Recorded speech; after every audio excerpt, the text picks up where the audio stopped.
My name is Lee Robinson, if we haven't had an opportunity to meet yet, and I'm one of the pastors here at the church, and it's my privilege today to not only welcome you, but also to say that we are in a series right now called Favorites. And we last week started that. We talked about the 23rd Psalm, and this week we're doing another one. So if you have your bulletin, if you'll turn it over, you'll see that there's an outline on the back. You can follow along as we kind of go through the sermon. We have some words that will be up on the screen here that you can add into the blanks there. But you can see that the favorite today is David and Goliath. You know, my very first sermon back in 1972 was David and Goliath. So I have a special feeling towards David and Goliath for that reason as well as many others, but it is a favorite of mine. You know, earlier in the service, we had my son and his wife, Christy, were here from California, my two grandsons. I noticed the two boys were back in the back for part of our song service this morning. And I hope that if you had the opportunity to meet them, I hope you enjoyed that. I'm sure that they enjoyed meeting you and talking with you or getting reacquainted with you.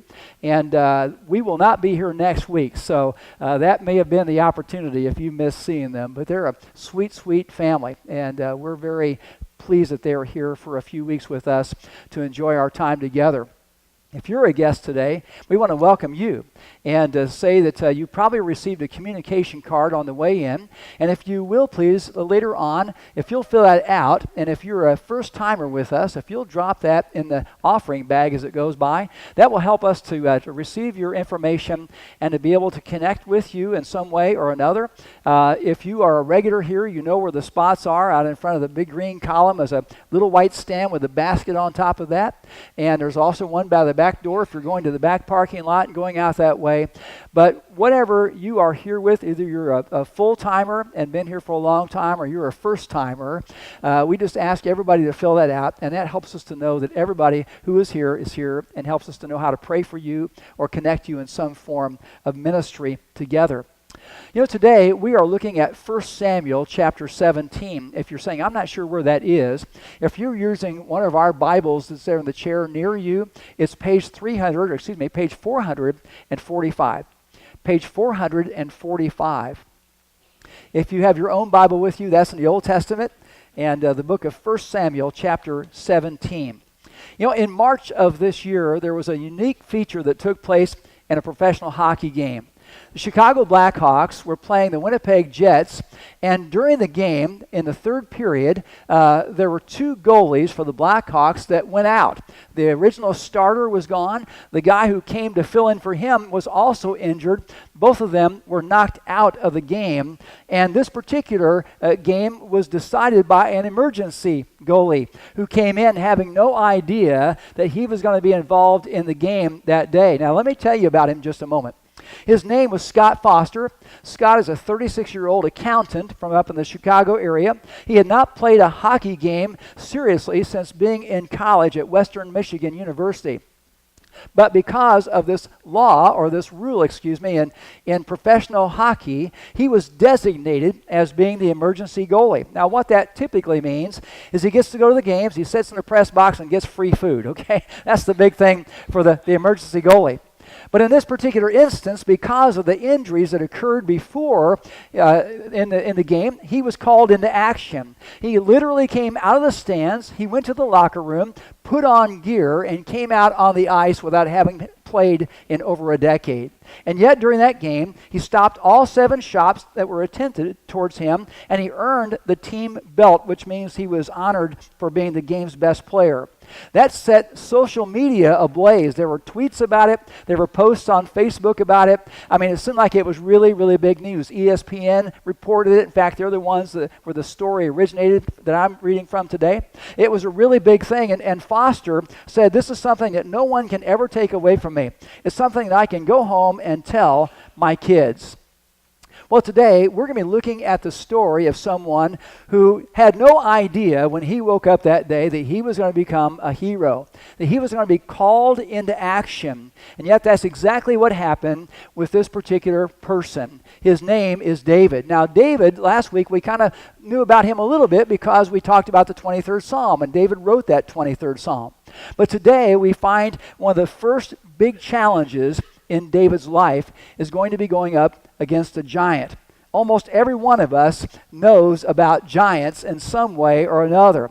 And David's story against Goliath is known as a powerful thing. In fact, the term David versus Goliath is used on a regular basis in our culture, isn't it? And even around the world. For example, if a sports team that's much smaller and weaker takes on a bigger, more powerful team and defeats them, that was David taking on Goliath and being victorious. It's used in business sometimes when there's a small startup business that is successfully competing with much larger corporations and sometimes surpassing them. It's been used in politics to describe the political victory of a newcomer over an incumbent. We all know the story of David and Goliath. It is a part of our vocabulary. It's a part of something that we probably learned when we were going to church when we were little, or at vacation Bible school, or in Sunday school classes. Maybe some of us even using like the flannel boards where you had the figures that were stuck to that flannel board to tell the story. We all know it, and we all know it pretty well. So today you're thinking, wow, I already know that story, so why are we going through that? Well, I believe there are some things in this story that will be helpful to you and helpful to me. Because each one of us is either going to be facing a giant someday, or we are currently facing a giant, or we have been facing a giant, and we need to know some things about that. How to get beyond it. How to be victorious over that giant.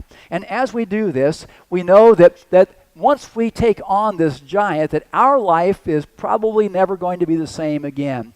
Just like David.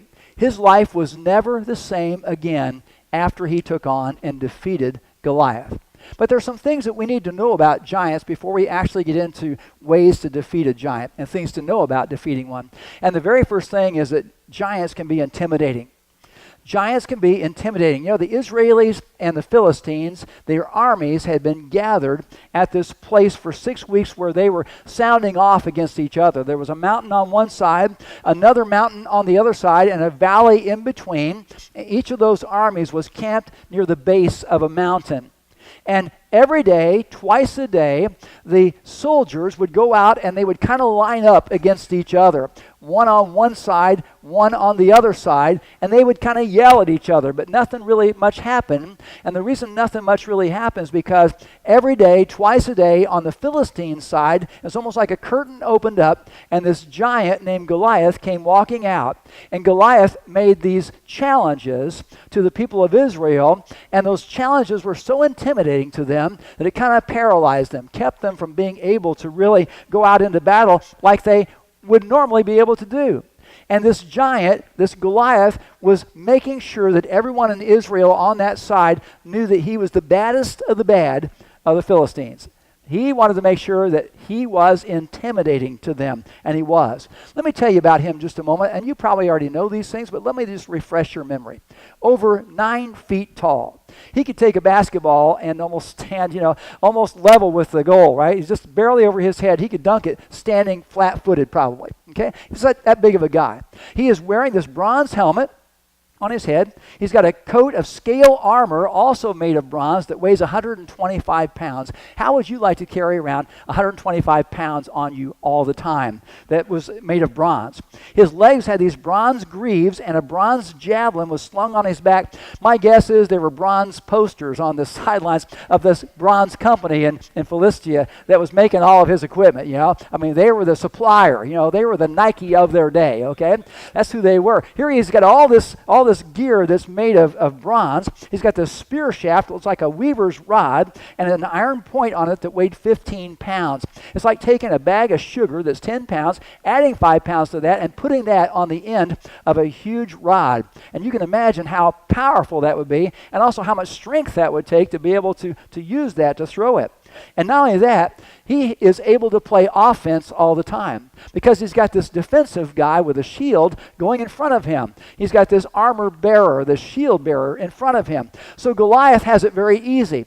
The shield bearer does the defending if somebody tries to come at him, and then Goliath can cut through and just really ram the person over there, either with the spear or the javelin, or just crush him with his bare hands. He's just that type of a giant. He is intimidating.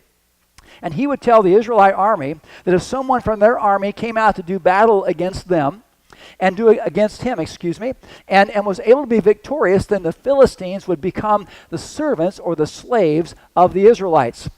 But in his mind, he's thinking that is never going to happen. He is saying it, but he does not believe that's going to happen because he thinks he is going to be victorious no matter what. And he's also saying that if you defeat me, we'll be your servants. But if I defeat your guy, you guys will be our servants. You'll be our slaves. We will be dominant over you.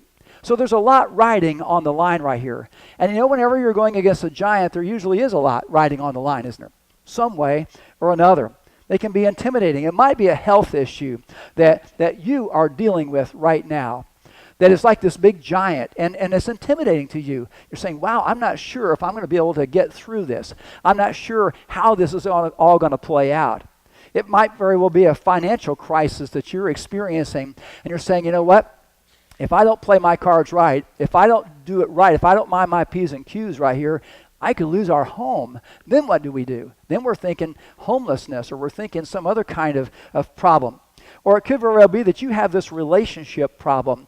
And at first it started off being kind of fun and kind of okay, but then it kind of turned kind of odd. And it isn't too long until it's become overbearing and energy draining. And you're just feeling like, man, this giant that I'm dealing with didn't start off to be a giant, but boy, I have walked into a giant's nest right here, and I'm having trouble. That's the way giants are. They sometimes can just overwhelm us. They are intimidating to us. They present themselves as being very formidable, and they come across as almost being impossible to defeat. And what happens is what was happening to the Israelite army.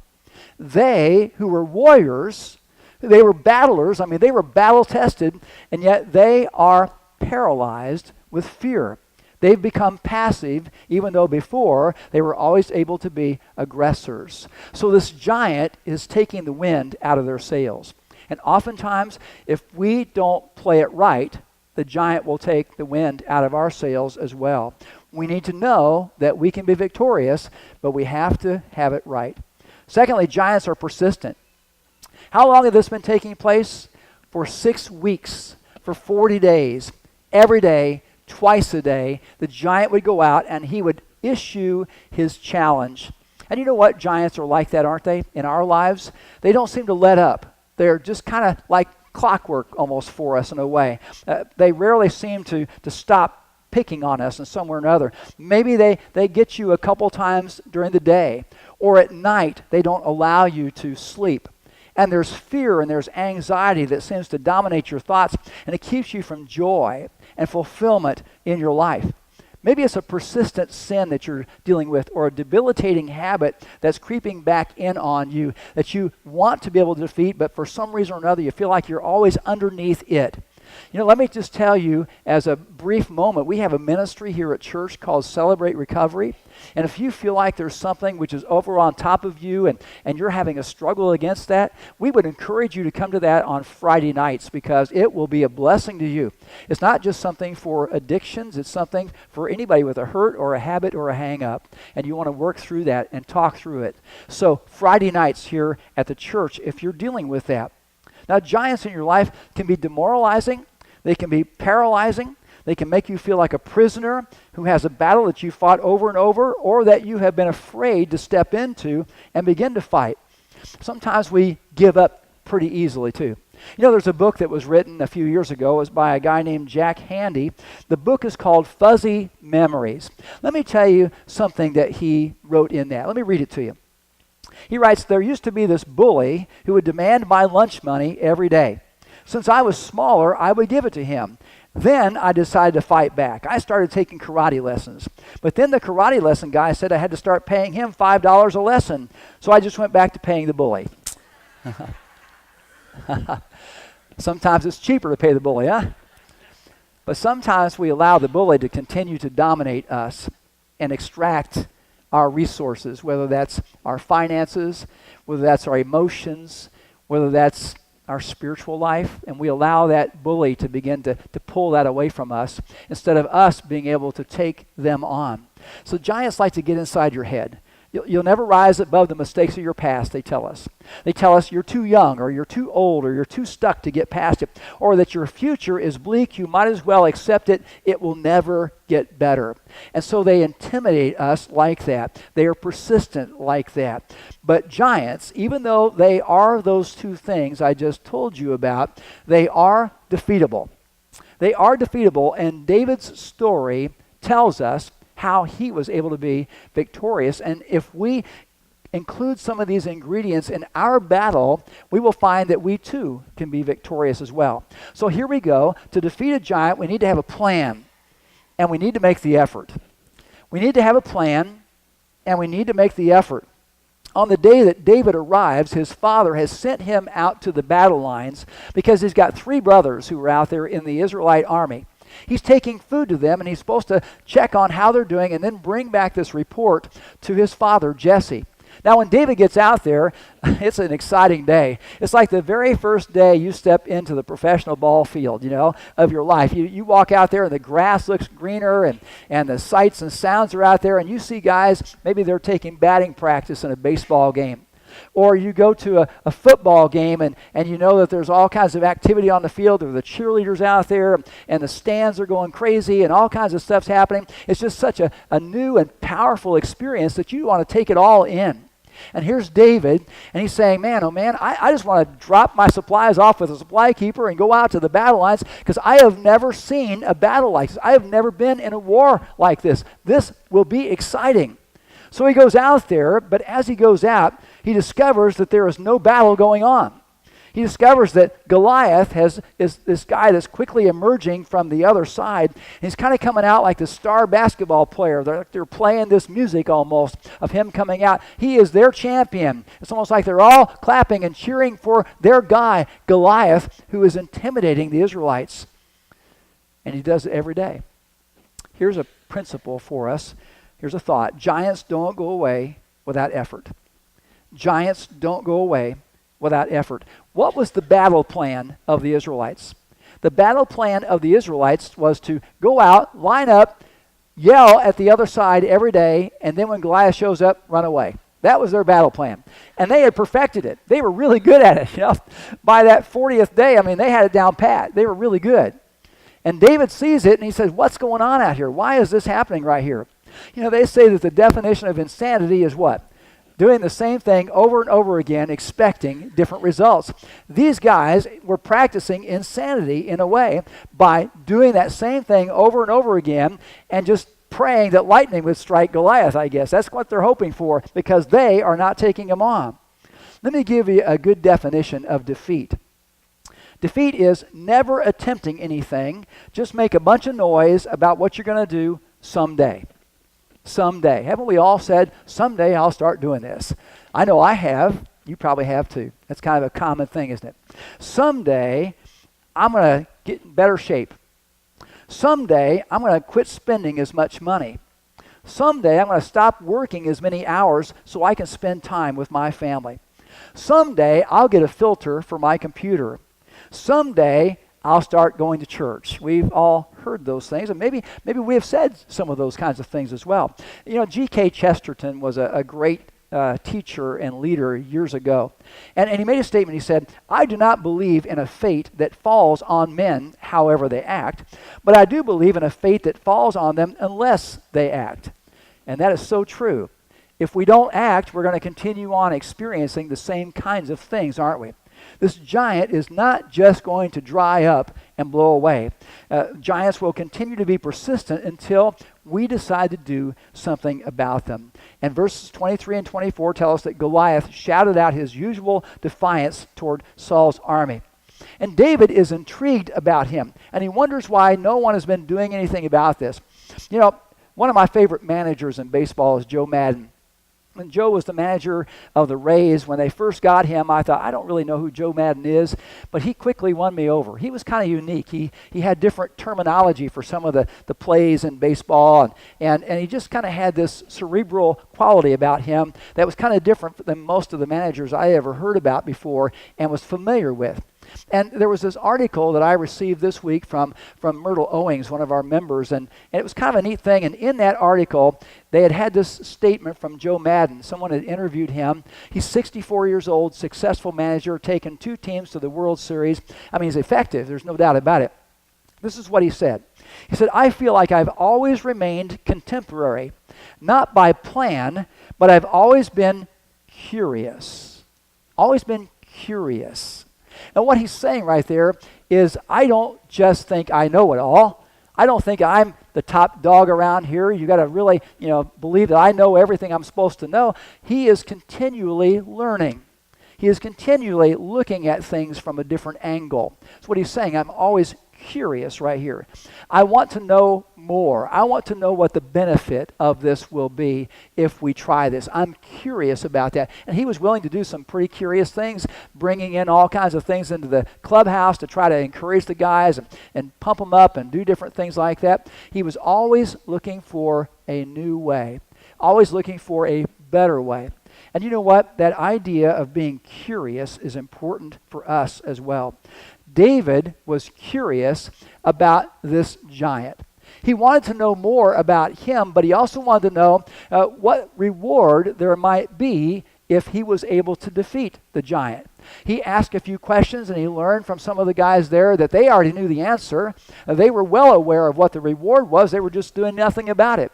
They said that if you defeat the giant, the king will give you great wealth.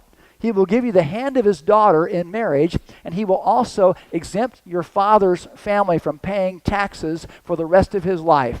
Now that's pretty impressive. I mean, that's a pretty good deal. So there is something really on the line right here for reward. And whenever we defeat a giant, there's always a reward involved, isn't there? There's always something that goes along with the victory. There's like spoils of some sort that go along with that. There's always a reward for defeating it. And so David asks in verse 26, who is this uncircumcised Philistine that he should defy the armies of the living God?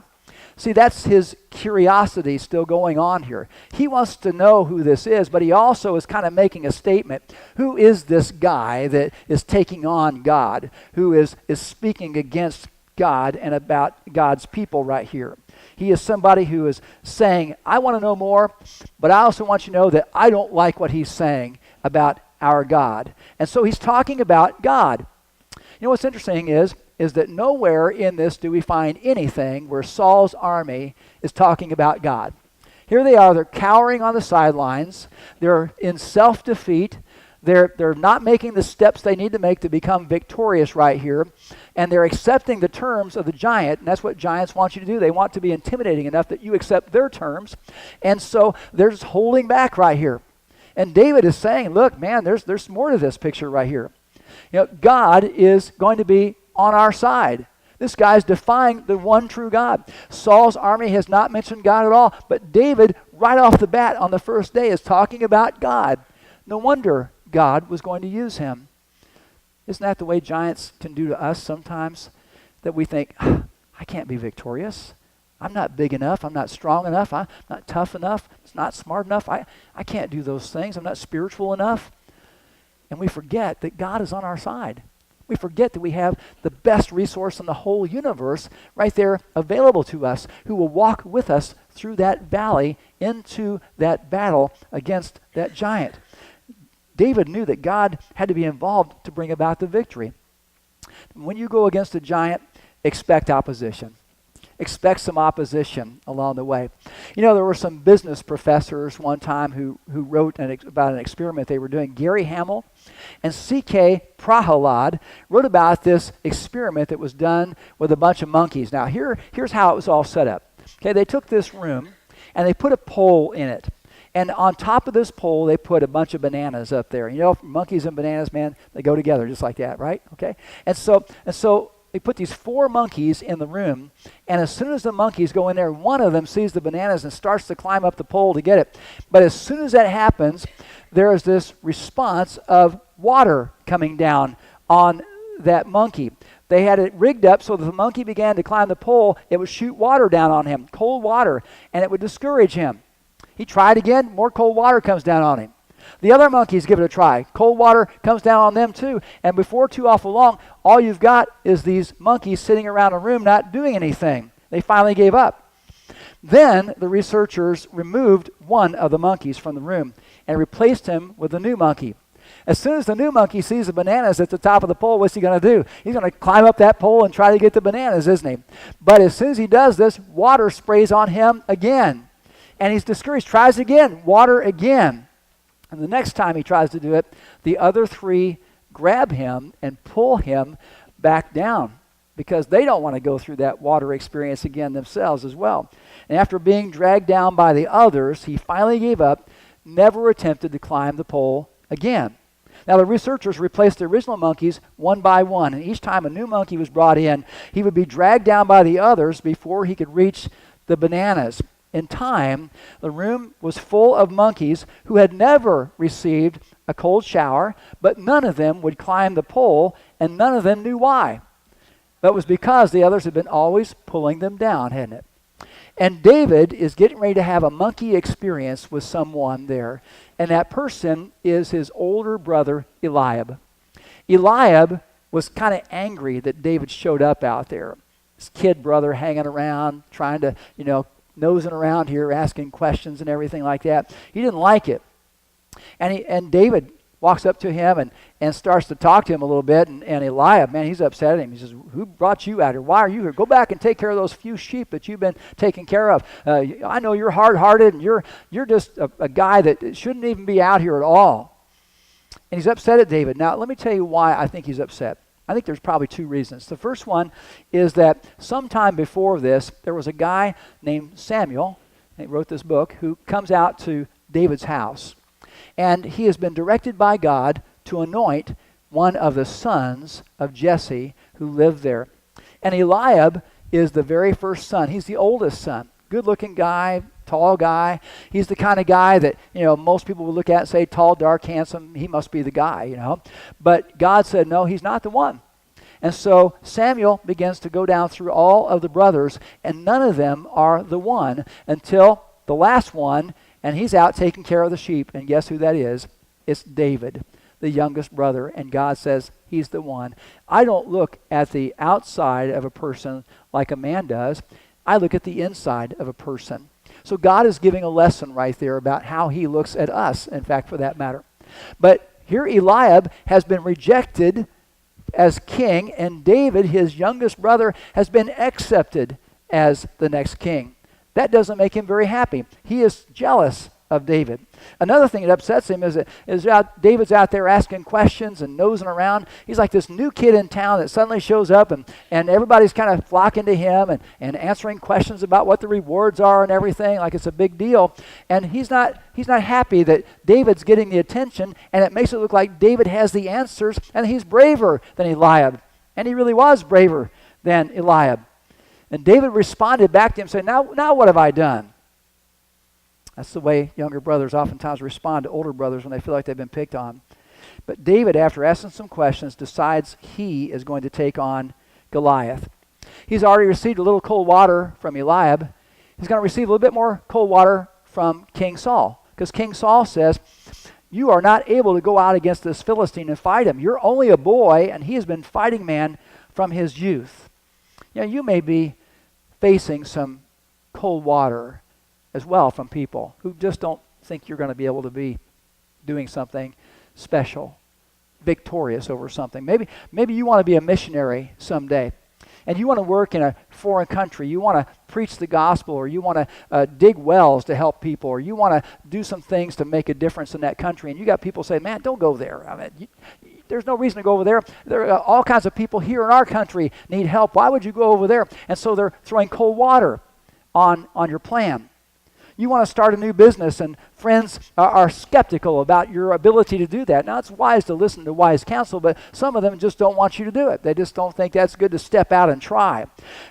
You say you want to give up some addiction that you have. You want to get some help with that. And those who are still in that addiction are willing to pull you back and throw some cold water on you. Satan will use those kinds of situations to discourage you from being victorious over the giant that is in your life that looks so formidable. You will likely face opposition when you start to take on a giant. And what you need to remember is every giant in your path is also in God's path if you are going in God's direction. You do not have to do it alone. You do not have to go out there and do the battle all by yourself. Yes, you need to do your thing. Yes, you have to be obedient to what is right in that regard, but you are not alone in the process. And one thing is that giants often show up when God is getting ready to do something big in your life. And that's what's happening for David. A giant has shown up when God is about to do something big in his life. A giant can become a distraction, or a giant can become a stepping stone into something better for victory. One thing's for sure, we will never be victorious if all we do is worry and fret instead of stepping out in faith. Another thing is when you go against a giant, you need to remember past victories that you have had. Isn't it something how sometimes our memories are so short that we are faced with a giant and we forget the times when God was with us previously and we were able to be victorious. And that's what's been happening right here for the people of Israel, no doubt about it. But David had an inner confidence because of some of the previous times where God had worked in his life to give him victory. This is what he says to King Saul when Saul says, you can't do it. You're too young. You're too small to go against this giant. He says, your servant has been keeping his father's sheep. When a lion or a bear came and carried off a sheep from the flock, I went after it, struck it, and rescued the sheep from his mouth. When it turned on me, I seized it by its hair, struck it, and killed it.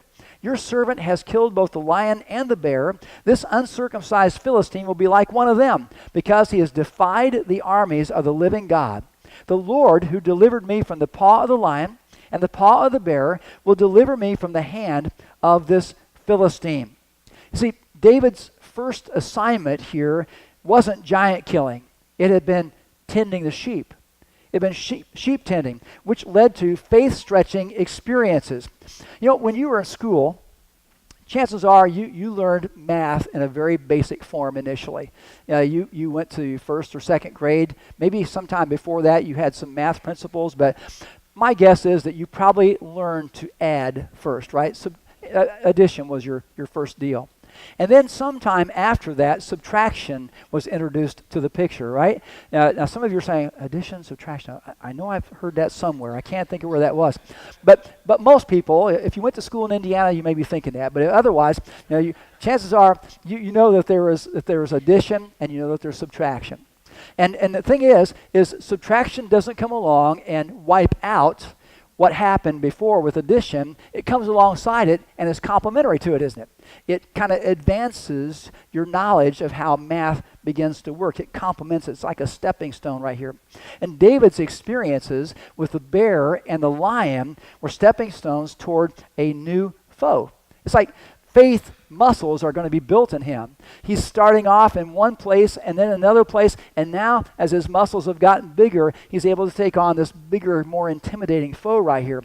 And with experience, you and I can also build our faith muscles as we remember how God was with us in this past setting or those past settings. And now he will be with us again. At first it might be overwhelming, it might be intimidating, it might be relentless to us, but then we think, wait a minute, God helped me through this situation before. And he helped me through that situation before. He can also help me through this situation. That's the way God is. And when Saul realizes that David's offer is probably the only offer he's going to receive right here, he says, go and the Lord be with you. Only time Saul mentions the Lord in that whole thing right there. He offers David his armor because he wasn't using it. He wasn't going to go out there. So here, David, use this. This might help you out. And it's like, Saul is the James Comey of his day. You know what I'm talking about? He is taller than everybody else. If you've ever seen James Comey, the former director of the FBI on television, he's walking through the crowd. He's like head and shoulders above everybody else. That's the way the Bible describes Saul to be also. He's out there. He's taller than everybody else. Can you imagine a regular-sized person, regular-sized person of that day, maybe 5'2", 3'4", something like that, trying to take on the armor of somebody who's maybe 6'4" or 6'5". I mean, it just wouldn't fit, wouldn't it? It'd be like a little kid trying to put on his mother or father's clothing or wear their shoes around. It just would be bulky and trippy, and you just wouldn't be able to get around in it like you're supposed to. And so David says, look, I'm going to use what has worked in the past because it has worked in the past. I know that God has worked with me before. He will work through this as well. And so he goes down to the river, picks up 5 smooth stones down there, puts them in the pouch on his side. He takes this sling out, and he says, this is how God and I are going to be victorious right here. J. Vernon McGee said one time, if God has called you to use a slingshot, do not try to use a sword. I like that. Isn't that so true? We think, I got to have the heaviest armor, I got to have the toughest way to go, I got to have the biggest gun, whatever it is. And God may just be saying, hey, it's not going to take much when I'm on your side. This is going to take your effort and your willingness. So to defeat a giant, we have to see it from God's perspective. We have to see it from God's perspective. It is a giant to us, but it is not a giant to him, okay? God is so much bigger than that. Goliath started off towards David. I can imagine the soldiers on the Philistine side. They're over there taking bets, you know. They're over there laughing with each other, elbowing each other. Man, this is going to be quick. This is going to be really ugly, but it's going to be kind of fun to watch this happen as well. Goliath's going to tear David limb from limb. It'll be over just like that, and then those Israelites will have to serve us for the rest of their lives. But that's not what happened. That's not how it happened.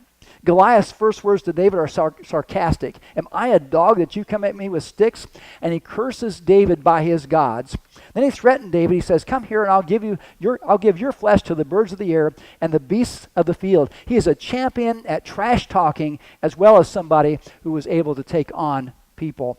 You know, I read about an archaeologist who had been doing a study in the Negev desert in Israel. And he came across this sarcophagus that contained a mummy. And he called the curator of a natural history museum and said, look, I have just discovered the sarcophagus. There's a mummy inside that's 3,000 years old. And this person in here, he died of heart failure. And the curator is just kind of curious about this, wondering, how could you know that? So he has the body shipped to this museum. This place where the curator is. And the curator says, bring it in, it's there, and they check it out, and a week later, the amazed curator calls the archaeologist and he says, you were right about the mummy's age and the cause of death. How in the world did you know? And the archaeologist replied, easy. There was a piece of paper in his hand that read 10,000 shekels on Goliath. Probably one of the soldiers, I'm guessing, had a bet, okay? You are so much faster on that than at first service. Just compliments to all of you. You are wonderful, okay? They were dead today, okay? Just teasing. Goliath seemed like a sure victor, didn't he? I mean, everybody must have thought David would be torn limb from limb. But David was seeing Goliath from God's point of view. Listen to what he says. He says, you come against me with sword and spear and javelin, but I come against you in the name of the Lord Almighty, the God of the armies of Israel, whom you have defied. David knew that he had hope because he was fighting in the name of the Lord and for the honor of his people as well. The God of Israel was going to use a teenager with a stone and a slingshot to bring victory. David was going to bring victory to his people.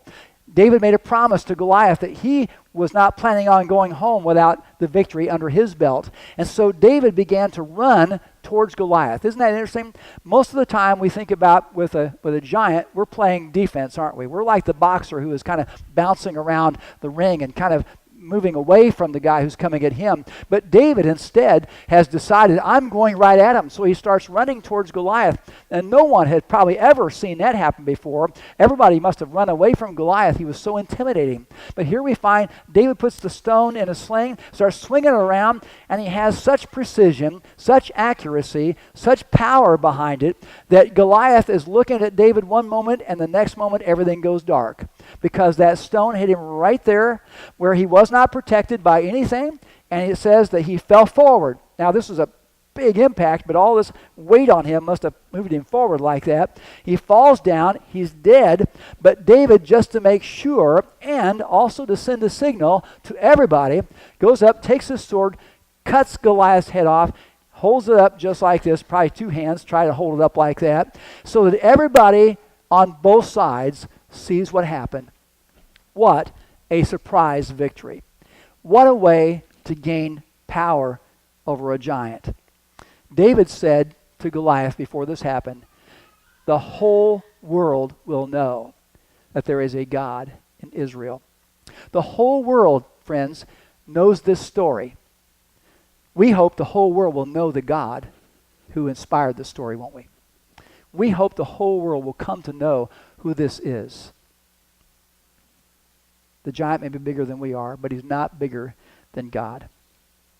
When we defeat our giant, it inspires others to be victorious too. You know what happens? David goes out, kills Goliath. These soldiers on the sideline suddenly feel this huge surge. It's like in the World Cup yesterday. I got to see towards the end of the game with Russia and Croatia. And I don't know if you saw that. It was very exciting to see how it was. Fans on both sides are happy one moment and almost in tears the next moment, as the game was kind of back and forth and hit shots and missed shots. And it was a very exciting time for that to be taking place. But you know what? As soon as the last kick was made into that goal, I'll tell you what, that team from Croatia came running out on the field. They were all landing on each other. They're just exhausted, but they're victorious, and they're so excited for all that to take place. When one person comes through, that adrenaline just inspires others. The activity inspires others, and others are able to get in and enjoy and be involved in that victory. And suddenly the Israelite army feels courage coming back into their hearts. They begin to chase the Philistines, who did not live up to their end of the bargain. They said, "We'll surrender to you." They didn't surrender. They just took off and ran. And the Israelites had probably the greatest victory ever because of what took place that day. And when you're victorious over cancer, or what looked like a sure divorce, or serious financial difficulties, or another challenge you were facing, you inspire other people when you are victorious over those challenges. That's why some of the greatest conference speakers are those who come in and say, you know what, this is what I was facing in my life. Here are the problems that I was going through. Here were the challenges I was experiencing. And yet God was with me in that time. And I was able to be victorious. And here's how that happened. And we take those notes and we go home and say, you know what? If that guy or that gal can be victorious under those circumstances, God can certainly use me. And we can be victorious together as well. We can be inspired in that regard. David had a trophy with him. He took that head home with him. I don't know how long he hung on to it. I probably should check on that. But you know, man, can you imagine the flies hanging around that thing? Wow. That must have really been pretty bad. Goliath probably had a brain about the size of an alligator too. Not very big, you know. He was a big guy, kind of a doofus type of guy. And probably a lot of maggots are rolling around in there after a while. David's probably saying, let me just take that thing and roll it off the side of the hill, okay? Get rid of that. But he kept his armor as a reminder as to the victory he had. And you know what? God does great things, and he wants us to be reminded of those things. It says in Psalm 111, verse 4, he has made his wonders to be remembered. Isn't that cool? God has made his wonders to be remembered, not just seen and forgotten about, but to be remembered. And maybe you have some reminders also for you.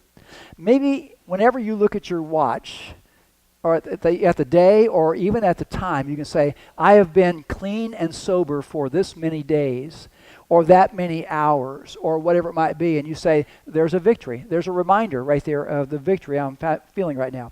Maybe you turn to the front of your Bible and you say, you know, back in this date, back in 1980, after I had been running away from God and experiencing all kinds of bad stuff, here is the date where I gave my life to Christ and was baptized into him, written right here in the front of my Bible as a reminder of what God had done in my life. Or maybe there's a picture that you have framed in your house with you and the doctor who treated your condition. That doctor prayed for you before he did the surgery on you. That's a reminder, isn't it?